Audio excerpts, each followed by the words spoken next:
అనకాపల్లి జిల్లా ఫార్మసీస్ లో మరో ప్రమాదం జరిగింది. పరవాడ జవహర్ లాల్ నెహ్రూ ఫార్మాసిటీలోని సినర్జిన్ యాక్టివ్ పరిశ్రమలో అర్ధరాత్రి రసాయనాలు కలుపుతుండగా ప్రమాదం చోటు చేసుకుంది.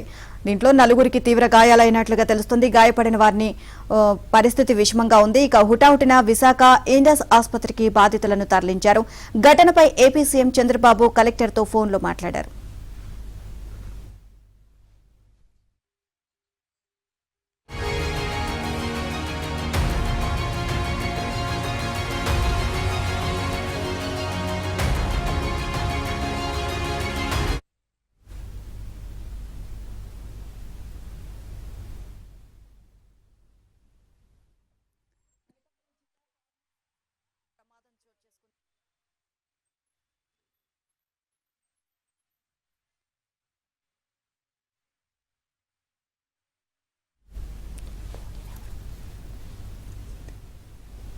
అనకాపల్లి జిల్లా ఫార్మసీస్ లో మరో ప్రమాదం చోటు చేసుకుంది. పరవాడ జవహర్ లాల్ నెహ్రూ ఫార్మాసిటీలోని సినర్జిన్ యాక్టివ్ పరిశ్రమలో అర్ధరాత్రి రసాయనాలు కలుపుతుండగా ఈ ప్రమాదం చోటు చేసుకున్నట్లుగా తెలుస్తుంది.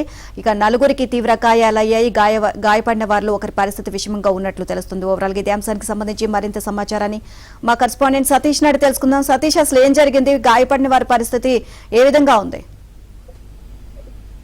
పరవాడ ఫార్మాసిటీలో 48 గంటలు గడవక ముందే మరొక ప్రమాదం జరిగింది. అయితే ఈ ప్రమాదంలో నలుగురు తీవ్ర గాయాలతో ఆసుపత్రిలో చికిత్స పొందుతున్నారు. నగరంలో ప్రైవేట్ ఆసుపత్రిలో చికిత్సలో హోంమంత్రి హాస్పిటల్ చేరుకొని బాధితులను పరామర్శించున్నారు.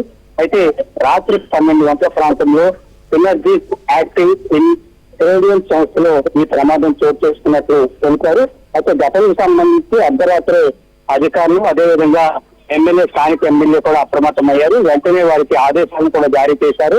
సంబంధిత బాధితులు ఎవరైతే ఉన్నారో వారిని హాస్పిటల్కి చేరుకుని వారి పరిస్థితిని ఎప్పటికప్పుడు సమీక్షించాలి. అదేవిధంగా సమాచారం కూడా ముఖ్యమంత్రికి వెంటనే అందజేయాలంటూ కూడా ఆదేశాలు జారీ చేశారు. కానీ రాత్రే అధికారులందరూ కూడా నగరంలోని ఇండస్ హాస్పిటల్ చేరుకుని బాధితులను పరామర్శించారు. ఇప్పుడు మరి కాసేపట్లో హోంమంత్రి కూడా హాస్పిటల్ చేరుకుని పరామర్శించారు. నలుగురు కూడా జార్ఖండ్ కు చెందిన వాసులుగా గుర్తించారు. ప్రస్తుతం అయితే ముగ్గురు పరిస్థితి నిలకడగా ఉన్నట్లు, ఒకరి పరిస్థితి విషమంగా ఉన్నట్లు చెప్తున్నారు. దీనిపైన పోలీసులు అదేవిధంగా అధికారులు కూడా ఎప్పటికప్పుడు బాధితుల తరగతి క్షేమ సమాచారాన్ని కనుక్కుంటున్నారు. అదేవిధంగా ముఖ్యమంత్రి కూడా సమాచారం చేరవేస్తారు.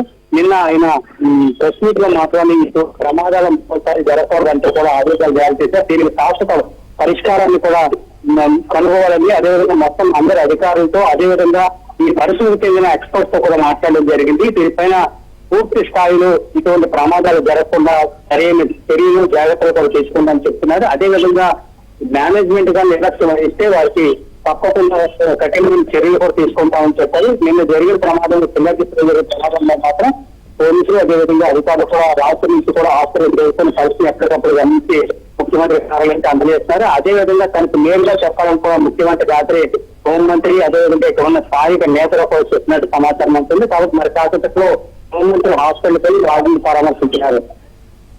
Right, thank you Satish.